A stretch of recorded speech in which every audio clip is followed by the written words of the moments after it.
کہ جہاں آسانی پیدا کر دی اسی سادہ سے فکرے میں مشکلات بھی رکھ دی اور ایسی تعلیم بھی دے دی جو سب تعلیمات سے زیادہ مشکل بھی ہو جاتی ہے۔ ایک سالک کے لیے آسانی دیکھیں تو کتنی آسانی ہے کہ خدا چاہتا ہے کہ تمہیں آسانی پہنچائے اور تمہارے لیے عبادات دقتوں کا ذریعہ اور تکالیف کا ذریعہ نہ بنے۔ دوسری طرف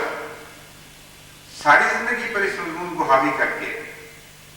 انسانی زندگی کی ہر نیت، اس نیت کا اطلاق جس انسانی صورتحال پر ہوتا ہے، ہر اس چیز کو عبادت بنا کر انسانی زندگی کو جکڑ دیا ہے خدا کی رضا میں، اس کا کوئی لمحہ اپنا نہیں رہنے دیا۔ اور یہ اتنا مشکل کام ہے کہ دنیا کے کسی مذہب نے کبھی کسی انسان پر اتنی مشکل نہیں ڈالی تھی، لیکن یہ آخری مقام والوں کے لیے مشکل ہے،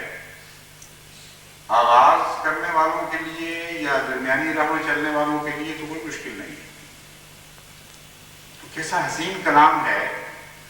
کہ ایک ہی فکرے میں آسانیاں بھی پیدا کر دی اور ایسی کہ ان کی کوئی مثال نہیں،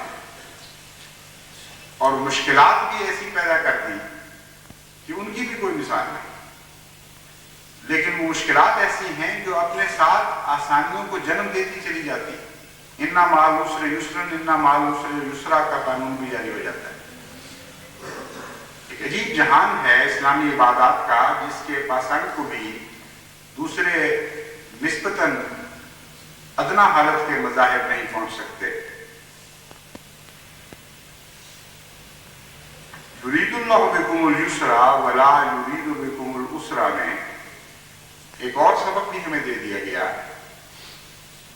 اور وہ یہ ہے کہ اگر خدا آسانی چاہتا ہے تو عبادات میں جہاں جہاں بھی کوئی مشکل ہمیں ملتی ہے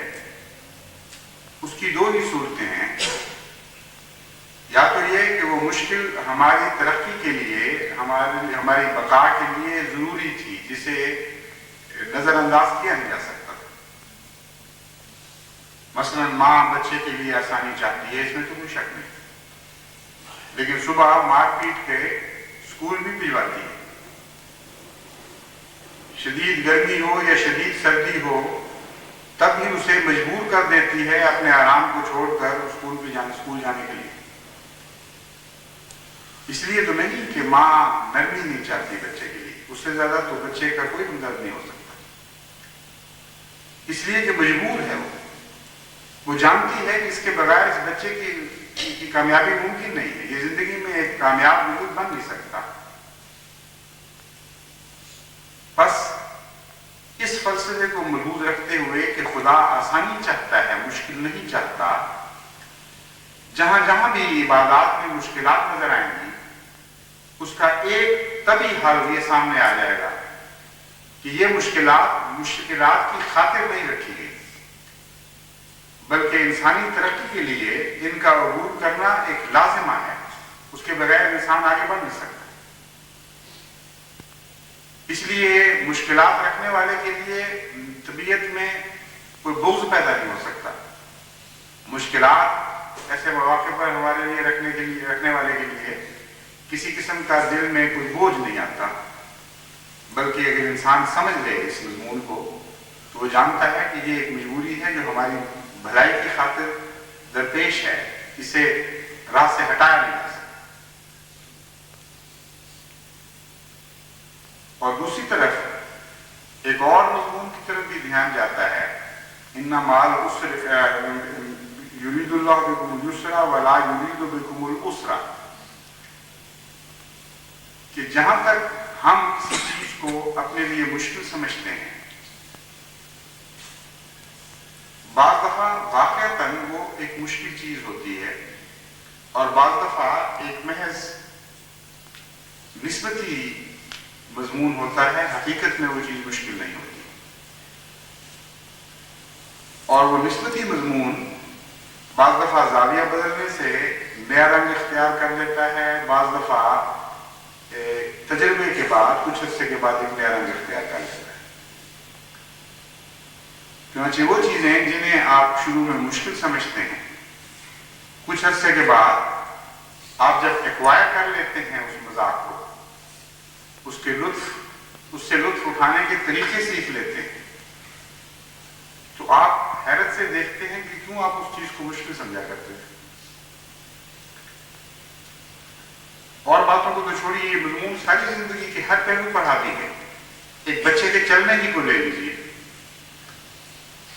کتنا مشکل مضمون ہے اس کے لیے جب وہ شروع میں ٹھوکریں کھاتا، گرتا، کئی قسم کے آلات کا سہارا لیتا، کبھی انگلیاں پکڑتا بڑوں کی، اور کوشش کرتا ہے کہ میں 2 قدم اٹھا سکوں، لیکن نہیں اٹھایا جاتا، جہاں چھوڑتا ہے اس سہارے کو وہاں گر جاتا ہے۔ لیکن جب کچھ عرصے کے بعد وہ ان مقامات سے آگے بڑھ جاتا ہے تو چلنا اور آہستہ چلنا اس کے لیے ایک نعمت اور راحت بن جاتا ہے، اور لمبا عرصہ اگر اسے بستر پر لیٹنے پر مجبور ہونا پڑے تو حسرت اور دکھ سے یاد کرتا ہے وہ دن کہ میں چلا کرتا تھا۔ حالانکہ آغاز میں اگر آپ دیکھیں تو لیٹنا اس کی راحت تھا اور چلنا اس کے لیے عذاب تھا، اور تھوڑے ہی عرصے میں لیٹنا اس کے لیے عذاب بن گیا اور چلنا اس کے لیے راحت ہو گیا۔ اسی طرح مذاق ہیں مختلف کھانوں کے، ان کا ذوق شوق ہے، حالات کے بدلنے سے، تربیت کے بدلنے سے تھوڑی دیر کے بعد جب انسان ہر طرف نظر دوڑاتا ہے، یوں محسوس ہونے لگتا ہے کہ حقیقت اپنی ذات میں ایک گھومنے والی چیز ہے جو کہیں ایک جگہ ایک مقام پر فکس نہیں کی جا سکتی، کھڑی نہیں کی جا سکتی۔ زاویہ نگاہ بدلتا ہے، آپ کی رفتاریں بدلتی ہیں، آپ کے رخ بدلتے ہیں، اور رشتے بھی بدلتی جاتی ہیں، یہاں تک کہ انسان ہر اس چیز میں اعتماد کھو دیتا ہے جسے پہلے وہ یقین کے ساتھ اچھی یا بری سمجھا کرتا تھا۔ ایسی صورت میں صرف ایک ہی ذات ہے جو بغیر نسبت کے دیکھنے والی ذات ہے، جو بہتر جان سکتی ہے کہ کس جگہ آپ کا فائدہ ہے اور کس جگہ آپ کا نقصان ہے۔ اس کے سوا ممکن ہی نہیں ہے کہ آپ جو تمام زندگی نسبتوں میں پرورش پانے والے وجود ہیں، نسبتی حیثیتوں سے فیصلہ دینے والے وجود ہیں، آپ معلوم کر سکیں گے کہ آپ کے لیے بہتر ہے اور کیا آپ کے لیے برا ہے۔ چنانچہ ایک مردار کے پاس جب گدھوں کو آپ دیکھتے ہیں یا کتوں کو دیکھتے ہیں، کتنے مزے سے وہ اور کس قدر لذتیں اٹھا کر وہ اس مردار کو کھا رہے ہوتے ہیں، جس کے پاس سے گزرنا بھی آپ کے لیے مصیبت ہے، اور آپ حیرت سے ان کو دیکھتے ہیں کہ ان بد نصیبوں کے نصیب میں یہی گندگی رہ گئی تھی۔ لیکن امر واقعہ یہ ہے کہ محض زاویہ بدلنے کی بات ہے۔ خدا تعالیٰ نے کسی کے نصیب میں بھی محض گندگی نہیں رکھی، ہر تخلیق کو ایک مذاق عطا فرمایا ہے، ایک زاویہ نظر عطا فرمایا ہے، اور وہی چیز جو آپ کو گندگی نظر آ رہی ہے وہ اس کے لیے ایک نعمت بے بہا ہے، ایک غیر مترقبہ نعمت ہے۔ چنانچہ اس کتے سے کے دل سے پوچھیں جو لذت اٹھا رہا ہوتا ہے اس گند کی، وہ کس موج میں ہے، اور اگر آپ پوچھ نہیں سکتے تو اس کو روڑا اٹھا کر کوشش کریں اس کو بھگانے کی، اس نعمت سے محروم کرنے کی کوشش کریں جسے آپ گند سمجھتے ہیں، پھر دیکھیں وہ کس طرح پر حملہ ہوتا ہے۔ تو نسبتیں بدل جاتی ہیں، اور صرف ایک ہی ذات ہے جو عالم الغیب والشہادہ ہے، وہی ہے جو جانتا ہے کہ کس کے لیے کیا چیز مفید ہے، کس کے لیے کیا نعمت ہے اور کیا کرنا ہے۔ اور بسا اوقات انسانی زندگی میں ایسے حالات آتے ہیں کہ کبھی ایک چیز کو وہ نعمت سمجھ رہا ہوتا ہے، کبھی دوسری چیز کو نعمت سمجھ رہا ہوتا ہے، کبھی ایک چیز کو گند سمجھ رہا ہوتا ہے، کبھی دوسری چیز کو گند سمجھ رہا ہوتا ہے۔ اور عمومی طور پر جب انسانی ذوق کے دائرے پر آپ نگاہ ڈالتے ہیں تو ان سب چیزوں سے اعتبار اٹھ جاتا ہے۔ اس لیے صرف ایک ذات ہے، اور وہی عالم الغیب والشہادہ ہے، وہی خالق و مالک ہے جو حقائق الاشیاء سے واقف ہے۔ وہ جانتا ہے کہ کس انسان کے لیے کون سی چیز بہتر ہے، اور جو چیز اس کے لیے بہتر ہے وہ بسا اوقات اس کے لیے اس وقت دکھ کا موجب بھی بن سکتی ہے، تکلیف کا موجب بھی بن سکتی ہے، اور وہ یہ سمجھ سکتا ہے اس وقت کہ میرے لیے بہتر نہیں ہے۔ مثلا جیسے کہ میں نے مثال دی تھی، ایک گندگی کھانے والے کتے کے لیے اس سے بہتر غذا بھی تو ہو سکتی ہے، ہر چند کے اسے اس گندگی میں لطف آ رہا ہے، لیکن ہو سکتا ہے اس سے بہت بہتر غذا اس کی صحت کے لیے ہر لحاظ سے آپ مہیا کر دیں، تازہ گوشت مہیا کریں، دودھ مہیا کریں، اور چیزیں جو کتے کے لیے ضروری ہیں وہ مہیا کریں، لیکن اس وقت اگر آپ اس کو ہٹائیں گے تو وہاں پر حملہ ہوگا۔ یہی سلوک قومیں اپنے وقت کے انبیاء سے کیا کرتی ہیں، وہ دنیا کی گندگیوں میں مگن ہو کر اس وقت ان گندگیوں کو اپنے لیے بہترین غذا سمجھ رہی ہوتی ہے، اور جب وہ اعلیٰ روحانی غذا لے کر خدا کے شہزادے آسمان سے اترتے ہیں اور ان کو اپنی طرف بلاتے ہیں تو اسی طرح ان پر حملہ آور ہوتے ہیں، جسے کتا یہ سمجھ کر کہ مجھے نعمتوں سے محروم کیا جا رہا ہے، ان کے اوپر راتا اور حملہ کرتا ہے اپنے گندگی سے باز رکھنے والوں پر۔ تو یہ مثال ہر طرح سے 100% تو صادق نہیں آتی، مگر سمجھانے کے لیے ایک پہلو اس کا میں نے دکھایا ہے کہ یہ صادق آ بھی جاتی ہے، اور انسانی زندگی چونکہ جانوروں کی زندگی سے زیادہ وسیع مضمون رکھتی ہے، زیادہ وسیع تجارب رکھتی ہے، زیادہ وسیع پہلو ہیں اس کی دلچسپیوں اور ذوق کے، اس لیے ایک انسان کی زندگی میں بسا اوقات آپ کو مختلف جانوروں اور مختلف جانوروں کے حالات بھی نظر آ جاتے ہیں۔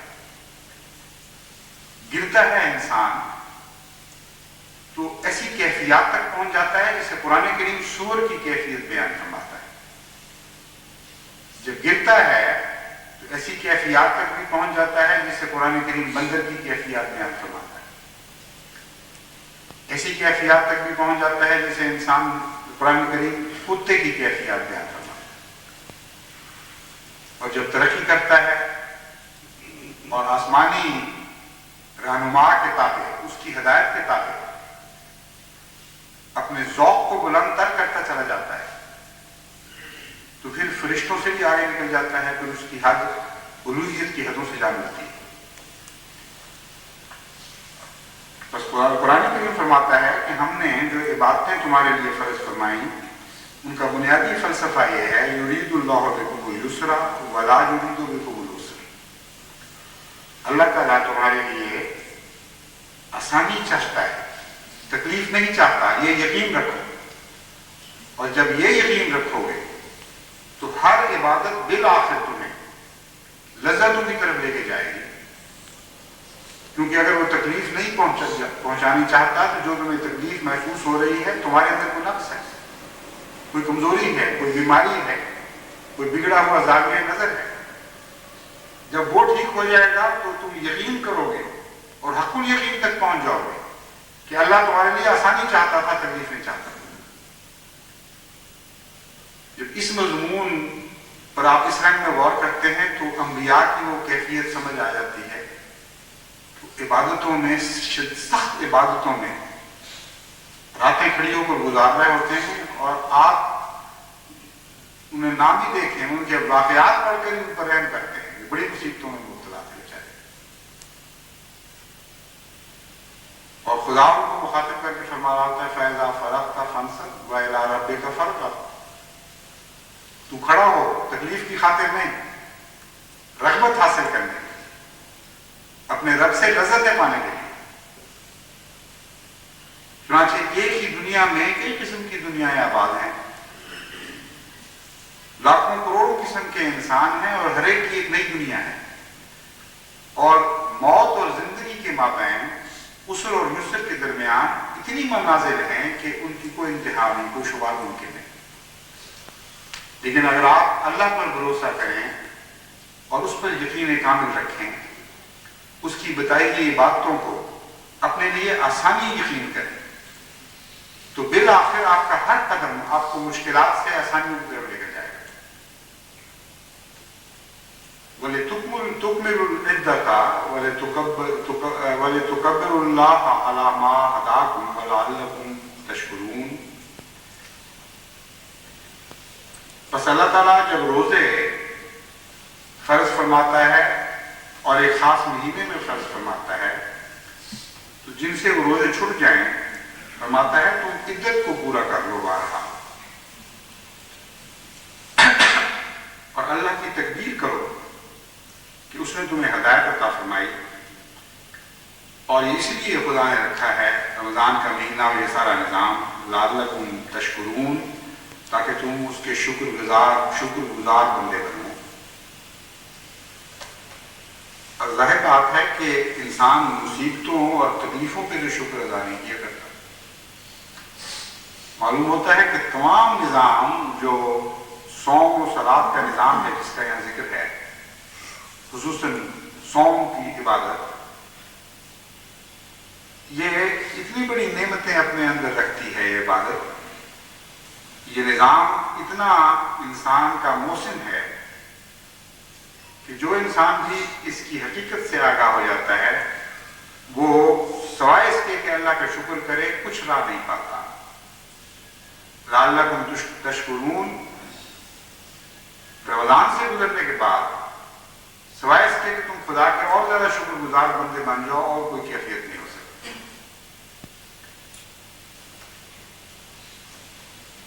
اور پھر اس کے نتیجے میں جو آخری انعام ہے، جو حیرت انگیز انعام ہے، جس سے اوپر انعام ممکن نہیں، وہ لقاء باری تعالیٰ ہے۔ اور یاد رکھیں کہ لقاء ممکن نہیں رضا کے بغیر۔ رضا باری تعالیٰ پہلے ہے اور لقاء باری تعالیٰ بعد میں ہے۔ بعض لوگ لقاء کے آسان رستے ڈھونڈتے ہیں، صوفیاء سے، پیروں فقیروں سے، وہ جنتر منتر تلاش کرتے ہیں، وہ تعویذ گنڈا ڈھونڈتے ہیں جس سے گھر بیٹھے لقاء باری تعالیٰ حاصل ہو جائے، اور بعض دفعہ وہ تکلیف بھی اٹھاتے ہیں اس میں۔ لیکن اصل مضمون جو عبادت کا یہاں بیان ہوا، اس کے بعد لقاء باری تعالیٰ کو رکھا۔ اس سے معلوم ہوتا ہے کہ یہ تعویذوں میں اور جنتر منتر میں اور خدا کی خاطر بعض کلمات کو بار بار دہرانے میں رضا باری تعالیٰ نہیں۔ جس طرح خدا زندگی بسر کرنے کا ارشاد فرماتا ہے، اس طرح زندگی بسر کرنے میں رضا ہے، اور جب رضا حاصل نہیں ہوگی تو لقاء کیسے حاصل ہو جائے گی؟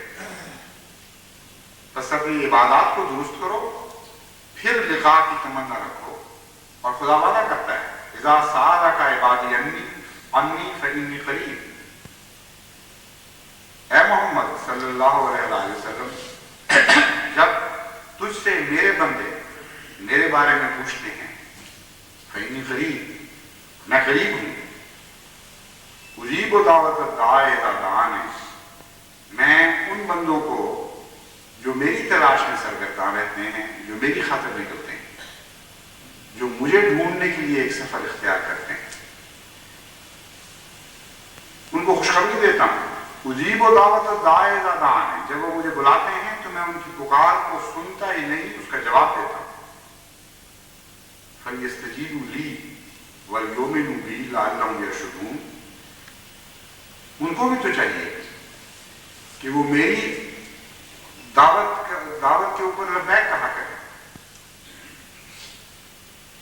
میری باتوں کو تسلیم کیا کریں،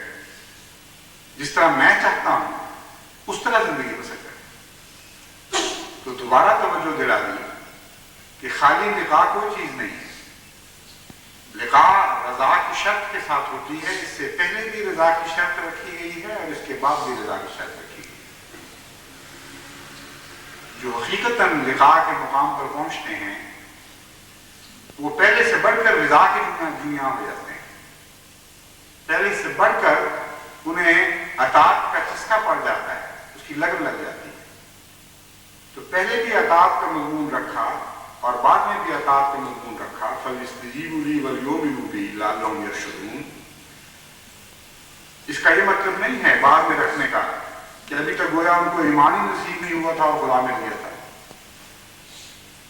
اور خدا کی باتوں کا انکار کرتے تھے تب بھی خدا مل گیا تھا، بلکہ اس میں ترقی کا اگلا زینہ دکھایا گیا ہے۔ رمضان کی عبادتوں اور دیگر عبادتوں کے ذریعے جب انسان خدا کی طرف حرکت کرتا ہے، اللہ اسے ایک لقاء، ایک جلوہ عطا فرماتا ہے، اور اس جلوے کے نتیجے میں وہ وہیں بیٹھ نہیں رہتا، بلکہ پہلے سے بڑھ کر زیادہ لگن، زیادہ شوق، زیادہ ذوق کے ساتھ وہ خدا کی مزید جستجو کرتا ہے، اور جان لیتا ہے کہ یہ سب حل اس کو اطاعت کے نتیجے میں ملا تھا، اس لیے اطاعت میں پہلے سے زیادہ ترقی کر جاتا ہے۔ وہ جان لیتا ہے کہ اس کا ایمان ضائع نہیں گیا، اور حقیقت میں ایک زندہ خدا، قدرتوں والا خدا موجود ہے، اس لیے وہ ایمان میں بھی ترقی کر جاتا ہے اور رشد کو پا جاتا ہے، یعنی اس عقل کل کو پا جاتا ہے جسے بعض مذاہب نے بدھا کا نام دیا ہے، بعضوں نے گیان کہا ہے، لیکن در حقیقت خدا کے وجود کی حقیقت کو اس حد تک سمجھنے کا نام ہے تو جس حد تک انسانی بناوٹ میں یہ ممکن ہے کہ وہ خدا کو سمجھ سکے۔ عرفان کا نام ہے رشد۔ تو فرماتا ہے کہ اللہ انسان پھر عرفان کے درجے تک ترقی کر جاتا ہے۔ رمضان مبارک کے بہت سے فوائد ہیں، اور جیسا کہ ابھی آپ نے سنا ہے، ایک بہت بڑا فائدہ ہے کہ خدا اپنے بندے کی زیادہ سنتا ہے پہلے سے، اور بالکل قریب آ جاتا ہے اسے۔ حضرت صلی اللہ علیہ وآلہ وسلم نے جو رمضان کی برکات بیان فرمائی، ان میں یہ مضمون بھی بڑا کھول کر بیان فرمایا کہ رمضان کے دنوں میں اللہ تعالیٰ قریب آ جاتا ہے انسان کے، اتنا قریب کہ اور کسی عبادت میں اتنا قریب نہیں آتا، بلکہ یہ بھی فرمایا کہ ہر نیکی کی کوئی جزا ہے، اور خدا فرماتا ہے کہ روزے کی جزا میں خود ہوں، یعنی مقصود بالذات ہوں میں اس عبادت کا، اور پھر وہ سلوک فرماتا ہے جو اپنوں کے ساتھ مالک کیا کرتے ہیں۔ پھر جو چاہیں آپ درخواستیں کریں، پھر خدا وہ سنتا ہے، مانتا ہے، لاڈ اور ناز کے سلوک فرماتا ہے انسان سے۔ اس لیے ایک بہت ہی عظیم الشان برکتوں والا مہینہ ہے۔ خاص طور پر آج کل جو جماعت پر حالات ہیں،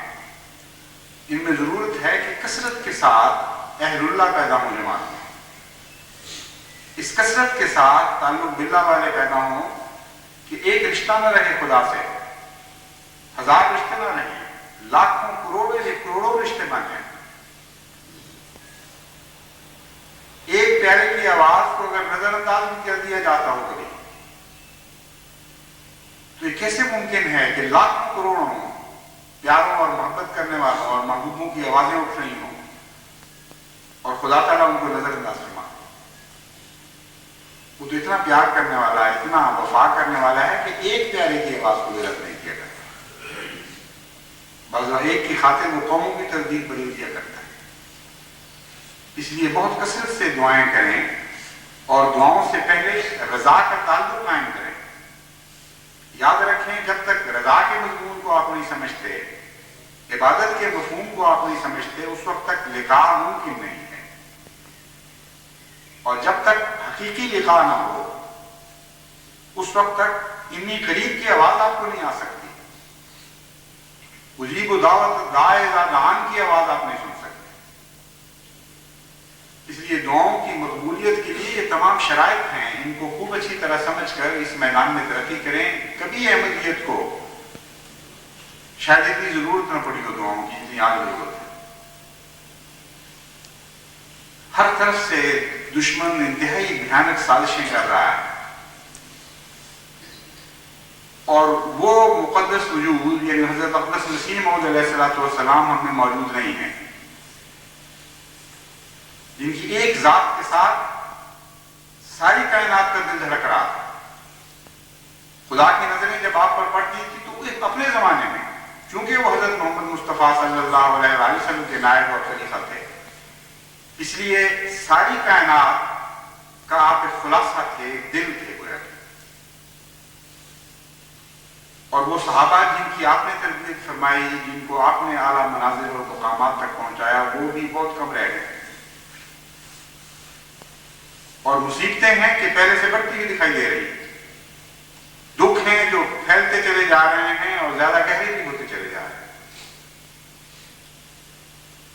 وہ مشکلات جو کبھی ملکی حیثیت رکھتی تھیں اب وہ بین الاقوامی حیثیت اختیار کر گئی۔ بڑی بڑی قومیں ان سازشوں میں ملوث ہو چکی ہیں، اور ایسے قرائن ہی نہیں بلکہ بعض شواہد مل رہے ہیں جن سے پتہ چلتا ہے کہ دنیا کی بڑی طاقتیں بھی جماعت کو نہایت بری نظروں سے دیکھ رہی ہیں، اور جماعت کے خلاف ہر سازش کرنے والے کی مددگار اور معین ہیں۔ تو جب حالات یہ ہوں تو سوائے اس کے چارہ کوئی نہیں کہ اور زیادہ شدت کے ساتھ، اور زیادہ الہا اور درد کے ساتھ اپنے خدا کی طرف دوڑے، اور ایک تعلق نہ ہو دنیا کے ہر کونے میں، ہر جگہ جہاں احمدیت بستی ہے وہاں خدا والی احمدیت بس رہی ہے، جہاں احمدی بستے ہیں وہاں خدا والے بس رہے ہیں۔ گھیر میں ان مصیبتوں کو جب دشمن حملہ کر کے گھیرا ڈالتا ہے تو اس کا ایک ہی علاج ہوا کرتا ہے کہ اس گھیرے کو توڑ کر اس دشمن کو گھیرے میں ڈال دیا جائے۔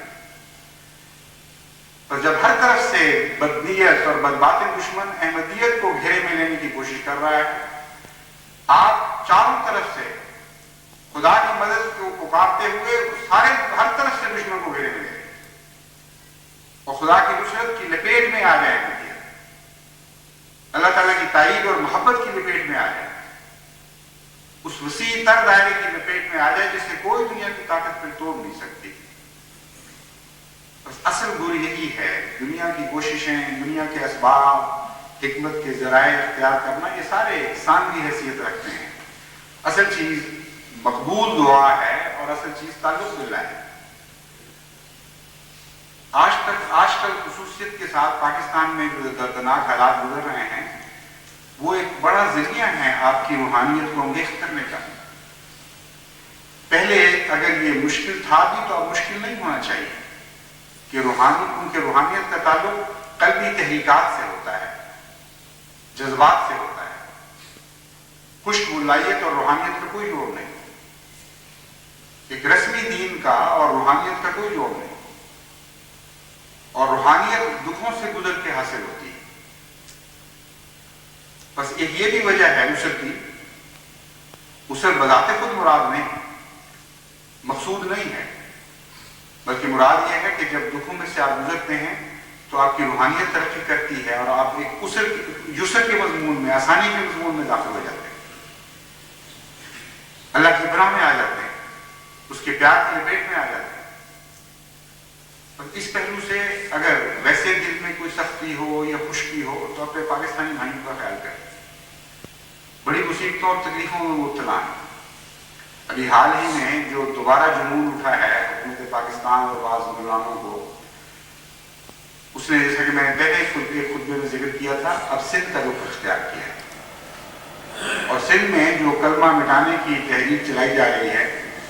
اس میں پولیس کے تشدد کا بہت بڑا دخل ہو گیا۔ ایک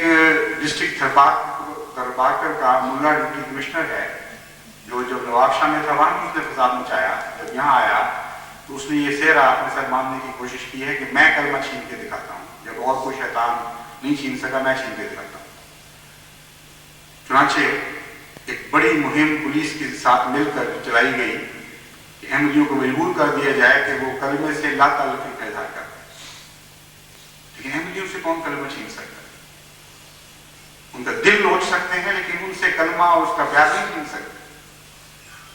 چنانچہ چند قیدے کی تو 20 اور آ گئے، 20 قیدے کی تو سینکڑوں اور آ گئے، اور ہزاروں تیار بیٹھے ہوئے ہیں، وہ انتظار کر رہے ہیں کہ ہماری باری آئے، دعاؤں کے خط لکھ رہے ہیں مجھے۔ ان کا یہ حال ہے کہ وہ شدید گرمی میں، شدید تکلیف میں، نہایت ہی گندے اور خوفناک حالات میں جو پاکستان کی قیدوں کے ہیں، قید خانوں کے ہیں، ان حالات میں بھی آنکھوں میں آنکھیں ڈال کر ان مسائل کی، پھر بھی وہ نہ صرف شوق رکھتے ہیں بلکہ خط لکھتے ہیں کہ ہمارے لیے دعا کریں، ہماری باری جلدی ہے، اور جانتے ہیں کہ نہایت دردناک اذیتیں بھی دی جا رہی ہیں ان کو پولیس کی طرف سے۔ جو اذیت کے واقعات سامنے آئے ہیں ان میں سے چند جن کی ڈاکٹری رپورٹ لی گئی ان کے مطابق رپورٹ یہ ملی ہے کہ ڈاکٹر نے تعجب سے لکھا ہے کہ اتنی خوفناک اذیت دی گئی ہے ان کو کلمہ پڑھنے والے کے جرم میں کہ عام عادی مجرموں کو بھی پولیس اتنی اذیت نہیں دیا کرتی جتنی تکلیفیں ان نوجوانوں کو پہنچائی گئی، اور ان کا صبر و رضا کا دامن تاب نہیں کر سکے، ان کے کلمے کی محبت نہیں نوچ سکے ان کے دلوں سے۔ جو ملنے والے جاتے ہیں وہ بتاتے ہیں کہ ہم تو ان کو صبر کی تلقین کرنے جاتے ہیں، وہ ہمیں دیکھ کر ہمیں صبر کی تلقین کرتے ہیں، کہتے ہیں فکر نہ کرو ہم تو موجیں کر رہے ہیں،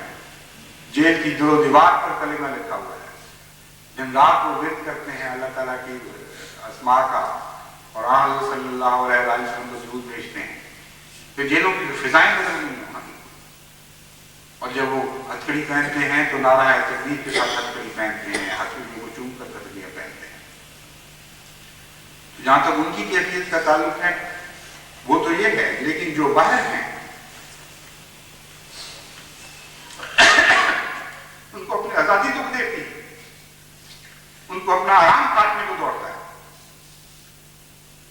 ان کے دکھ جو دکھ والے برداشت میں جو نہیں سمجھ رہے اپنے دکھوں کو، دکھ نہیں سمجھ رہے، باہر والے محسوس کر رہے ہیں، ان کی تکلیفوں میں مبتلا ہے ساری دنیا کے اندر۔ عجیب کیفیت ہے یہ کہ جو دکھوں میں سے گزر رہے ہیں وہ اس کو راحت سمجھ رہے ہیں، اور جو راحت اور اطمینان سے بیٹھے ہوئے ہیں وہ راحت ان کو دکھ محسوس ہو رہا ہے، اور یہ ظالم سمجھ رہے ہیں کہ یہ اسلام کی خدمت ہو رہی ہے۔ صرف اسی پر بس نہیں، اور بھی نہایت خوفناک سازشیں ہیں جو مسلسل چل رہی ہیں۔ ابھی کل ہی کا واقعہ ہے کہ سکھن میں ایک دیوبندی مسجد میں، اور خاص طور پر اس وقت حکومت کا اعلی کار دیوبندی فرقہ ہی ہے، ایک بم چلایا گیا۔ واقعات کی تفصیل تو حکومت نے ظاہر نہیں کی، یہ بھی ممکن ہے کہ وہاں کوئی احمدیوں کو مارنے کے لیے بم بنایا جا رہا ہو، وہ پھٹ گیا ہو، مگر بہرحال اس مسجد میں ایک بم پھٹا جس سے 2 آدمی ہلاک ہو گئے، اور سارے شہر میں اشتعال انگیز تقریریں کی گئیں کہ احمدیوں نے اپنے 2 شہداء کا بدلہ اتارنے کے لیے کیا، اور تمام احمدیوں کے جان و مال کو خطرہ، بار بار نہایت خطرناک قسم کے جلوس اور انگیخت کیے گئے لوگ، جلوس نکالے گئے، لوگوں کو انگیخت کیا گیا کہ ان کے جان مال لوٹ لو، اور الٹا حکومت کی طرف سے 13 احمدیوں کو اس جرم میں گرفتار کر لیا گیا ہے کہ تم مشکوک ہو، جرم تو نہیں کہہ سکتے لیکن اس شک میں گرفتار کر لیا گیا ہے کہ تم نے ہی یہ بتایا۔ حالانکہ ہرگز بعید نہیں کہ خود حکومت کے درندوں نے ایسا کروایا، کیونکہ جس قسم کا ضابطۂ اخلاق اس آمرانہ حکومت کا ہے وہ آپ جانتے ہیں، سب دنیا کو کھلا ہوا ہے۔ کئی قسم کے امکانات ہیں، ایک تو جیسا کہ میں نے بیان کیا، یہ بھی ہو سکتا ہے کہ کسی شریر نے وہاں بیٹھ کر سازش کی ہو، اور کئی دفعہ پہلے بھی ہوا تھا، 74 میں بھی مثلاً اٹک میں یہ واقعہ ہوا کہ ایک مولوی صاحب کا بیٹا احمدیوں کے اوپر بم پھینکنے کی تیاری کر رہا تھا اور وہ بنا رہا تھا، وہ بم سے خود اڑ گیا، اور اس کے جرم میں معصوم احمدی جو باہر بیٹھے ہوئے پکڑ لیے۔ ڈی سی کہتا تھا کہ مجھے پتا ہے آپ کا قصور کوئی، مجھے پتا تھا کہ یہ خود ظالم ہے، لیکن میں حکومت وقت کی طرف سے اور عوامی دباؤ کی وجہ سے میں مجبور ہوں۔ تو یہ بھی ہو جایا کرتا ہے بسا اوقات، اور یہ بھی ممکن ہے کہ چونکہ بجٹ کا وقت ہے اور کئی قسم کے خطرات تھے حکومت کو کہ سیاسی بے چینی بڑھ جائے گی، اور جو ہیوی ٹیکسیشن کی گئی ہے نہیں، اس کے نتیجے میں عوام میں بے چینی پھیل جائے گی، تو کیوں نہ حکومت کی بجائے اس بے چینی کا رخ احمدیت کی طرف کر دیا جائے۔ یہ بھی بعید نہیں ہے، یہ بھی بعید نہیں ہے کہ کسی بریلوی فرقے کے آدمی نے یہ سازش کی ہو اور اپنے بدلے اتارے ہوں دیوبندیوں سے، اور اس یقین میں اتارے ہوں کہ اس کی سزا تو باہر احمدیوں کو ملنی ہے، ہمیں کیا فرق پڑتا۔ یہ بھی اس ملک کی بعید نہیں ہے۔ جس ملک میں ضابطہ حیات کوئی نہ رہا ہو وہاں کوئی چیز بھی بعید نہیں ہوا کرتی۔ کئی قسم کے احتمالات اور بھی ہیں، یہ بھی ممکن ہے کہ بعض سیاسی پارٹیوں میں یہ دیکھ کر کہ دوسرے ذرائع سے عوام نہیں اٹھ رہے، احمدیوں کے خون سے اگر ہولی کھیلی جائے تو پھر یہ سب سے زیادہ آسان ہے پاکستانیوں کے لیے، اور بڑی آسانی کے ساتھ اس پر راضی ہو جاتے ہیں، اس لیے یہ طریقہ اختیار کیا جائے۔ اور ویسی سازش بھی ہو سکتی ہے جیسے بھٹو صاحب کے زمانے میں وہ جو رقبہ سازش کے نام سے مشہور ہے کیس، جس کی کارروائی تحقیق کی ابھی تک شائع نہیں کی گئی۔ بہرحال کو کئی قسم کے امکانات ہیں، احتمالات ہیں، لیکن جہاں تک جماعت احمدیہ کا تعلق ہے،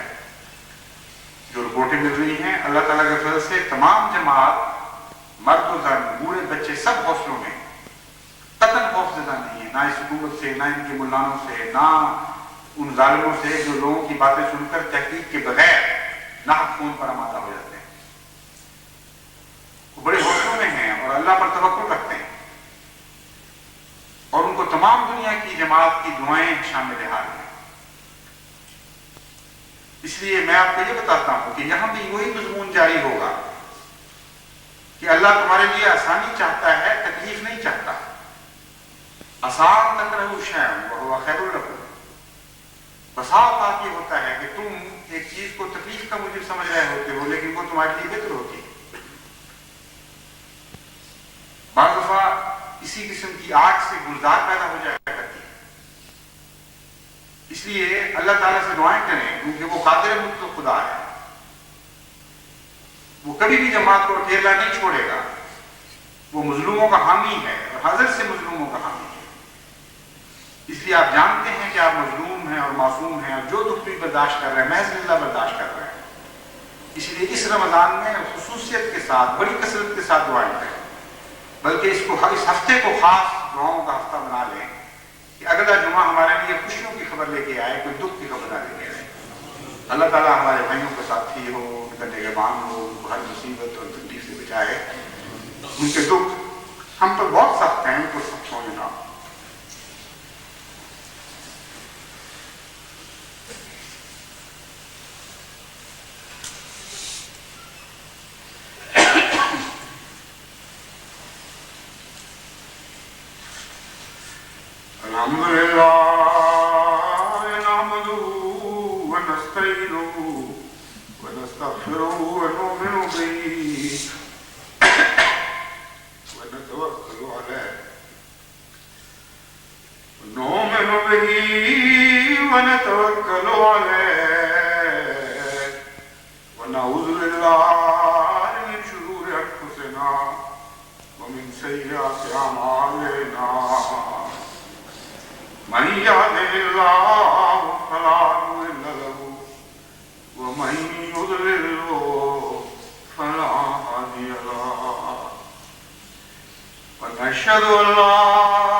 وادعوه يستجب لكم